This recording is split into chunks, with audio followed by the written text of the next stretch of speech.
kindly spare the health. Kasi para sa akin talaga, PhilHealth is para Ayan. sa health. Health, klaro eh. Health ng Pilipino. Oh, totoo PhilHealth. naman. I agree totally. Ang pakiusap ko sa inyo, huwag nyo kaming utusan. Dahil maraming Gago.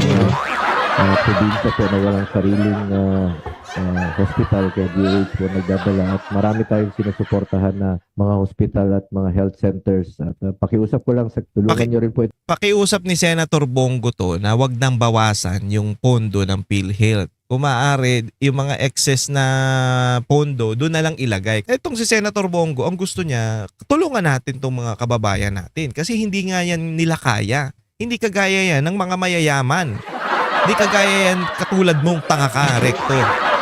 Hindi tayo magkakatulad na pag nagkasakit kayo, pwede kayong pumunta sa ibang bansa o pumunta kayo sa mga magagandang ospital, talagang ititreat kayo ng VIP. Kasi may pera kayo eh.